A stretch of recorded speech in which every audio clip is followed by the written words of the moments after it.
तो previous class में हमने रिलेशन और उससे रिलेटेड सारे टॉपिक्स कंप्लीट कर लिए थे और जो भी प्रॉब्लम्स थे वो भी सॉल्व कर लिए थे। ठीक है, आपका जो आज का नया टॉपिक है वो है इक्विवेलेंस क्लास का। इक्विवेलेंस क्लास, ठीक। चलिए भाई, तो इसमें पहले कुछ पॉइंट्स की हम बात करते हैं। पहले कुछ पॉइंट्स ले लेते हैं, उसके बाद हम इसको एग्जांपल देके आपको और अच्छे तरीके से समझाएंगे। सबसे पहली बात तो ये कि जो इक्विवेलेंस क्लास होता है, जो इक्विवेलेंस क्लास होता है वो डिफाइंड होता है, इज डिफाइंड फॉर एन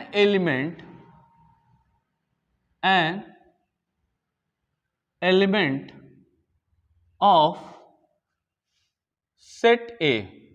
देखिए, जो इक्विवेलेंस क्लास होगा वो डिफाइंड होगा किसके लिए?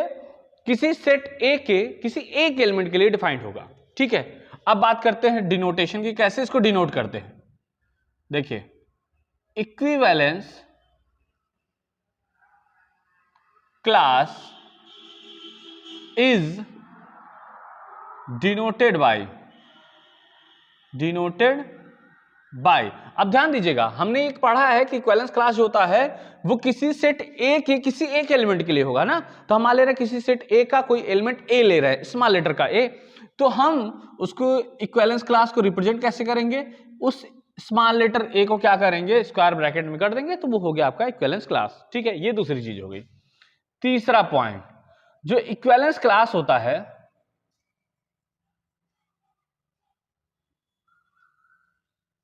इज सबसेट ऑफ ए। जो इक्विवेलेंस क्लास होता है वो ए का सबसेट होगा। ये तीसरा पॉइंट हो गया। चौथा पॉइंट, इक्विवेलेंट क्लास को डिफाइन करते हुआ चौथा प्रॉपर्टी है। तो इक्विवेलेंस क्लास क्या है? वो एक सेट बी है जहां पे A B is element of R where A comma B is element of ए।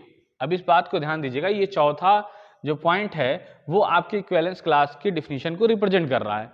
तो आपका जो ए का इक्विवेलेंस क्लास है वो क्या है?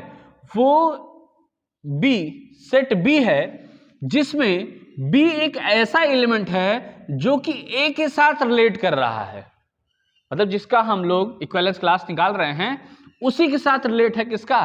बी के साथ, बी का। इसका मतलब यह हुआ कि किसी भी एलिमेंट का जो इक्विवेलेंस क्लास होता है वो ऐसे एलिमेंट्स का सेट होता है जो कि उस एलिमेंट के साथ रिलेट कर रहे हो। जैसे यहां पे हमने कहा है ना कि ए का जो इक्विवेलेंस क्लास है वो बी सेट है, जहां पे बी क्या है? ए से रिलेट कर रहा है, और जहां पे ए और बी जो है वो ए के एलिमेंट हैं। चलिए इसको एग्जांपल के साथ और अच्छे तरीके से समझते हैं और इन सारी बातों को हम डिफाइन भी करेंगे।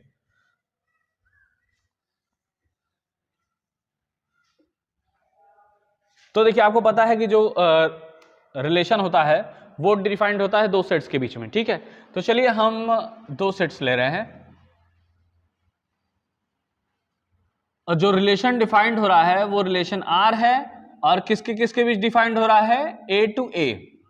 मान लीजिए कुछ एलिमेंट्स इसमें डाल देने हैं 1 2 3 4 और यहां भी डाल दीजिए 1 2 3 4। चलिए 1 को हम 1 के साथ मैपिंग करा दे रहे हैं, 2 के साथ करा दिए, 2 का 3 के साथ करा दिए, 3 का हम 2 के साथ करा दिए, 4 का हम करा दिए 4 के साथ और 4 का करा दिए हैं 3 के साथ। भाई ये रिलेशन आपका बन गया।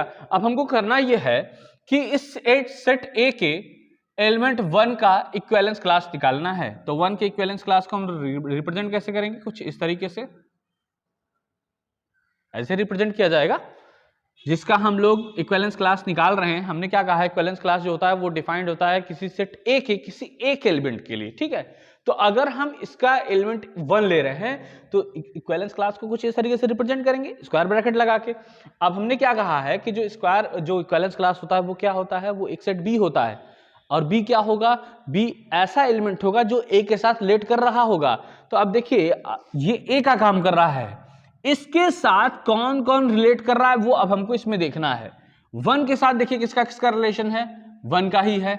तो चलिए ये क्या होता है, सेट होता है ना, तो 1 का रिलेशन 1 के साथ है, चलो भाई हो गया। 1 का रिलेशन किसके साथ है, 2 के साथ, हो गया। और कोई है नहीं, बस ये आपका हो गया इक्विवेलेंस क्लास, सिंपल सा। दूसरा, अगर हम 2 की बात करें, 2 के इक्विवेलेंस क्लास की, तो देखिए 2 का रिलेशन किसके साथ बन रहा है, सिर्फ 3 के साथ, तो ये हो गया आपका 2 का इक्विवेलेंस क्लास। इसी तरीके से अगर हम 3 के इक्विवेलेंस क्लास की बात करें तो क्या हो जाएगा, 3 किसके साथ रिलेट कर रहा है, 2 के साथ, भाई ये इसका हो गया इक्विवेलेंस क्लास। इसी तरीके से अगर हम 4 की बात करें, 4 के इक्विवेलेंस क्लास की, तो 4 का रिलेशन किसके साथ बन रहा है, 3 के साथ बना है और 4 के साथ बन रहा है। तो ये हो गया आपका इक्विवेलेंस रिलेशन। तो इक्विवेलेंस रिलेशन मेरे ख्याल से आपको समझ में आ गया होगा अच्छी तरीके से। और देखिए जितने पॉइंट्स थे उन सब चीजों को थोड़ा ध्यान से समझिएगा। पहला पॉइंट हमने क्या लिखाया था कि जो इक्विवेलेंस क्लास होता है वो किसी सेट ए के एक एलिमेंट का, किसी एक एलिमेंट का जो है इक्विवेलेंस क्लास होता है। तो देखिए हम हर एलिमेंट का यहाँ पे इक्विवेलेंस क्लास निकाल दिए हैं, ठीक है। दूसरी चीज, इसको डिनोट कैसे करते हैं, जिस एलिमेंट का हम लोग इक्विवेलेंस क्लास निकाल रहे हैं उसको हम लोग स्क्वायर ब्रैकेट में रखते हैं। तो ठीक है, देखिए हम 1 का निकाल रहे थे तो इसको स्क्वायर ब्रैकेट में रख दिए हैं, 2 का निकाले हैं इसको स्क्वायर ब्रैकेट में रख दिए हैं, 3 का निकाले हैं इसको स्क्वायर ब्रैकेट में रख दिए हैं, 4 का निकाले हैं 4 को भी स्क्वायर ब्रैकेट में रख दिए हैं। इसके बाद तीसरा पॉइंट क्या था आपका कि जो आपका इक्विवेलेंस क्लास होता है वो सेट ए का क्या होगा, सबसेट होगा। अच्छा, अगर आप सेट ए को देखें, सेट आपका ए क्या है, 1 है, 2 है, 3 है, 4 है, ठीक है।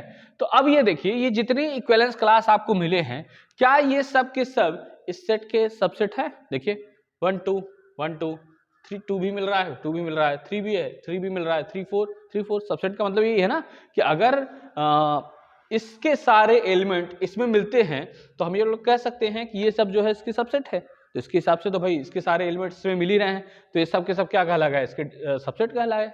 और बाकी लास्ट आपका डेफिनेशन था कि डेफिनेशन में क्या था कि ए का जो इक्विवेलेंस क्लास होगा वो सेट बी होगा, जहां पे बी क्या होगा, वो एक ऐसा एलिमेंट होगा जो ए के साथ रिलेट कर रहा होगा।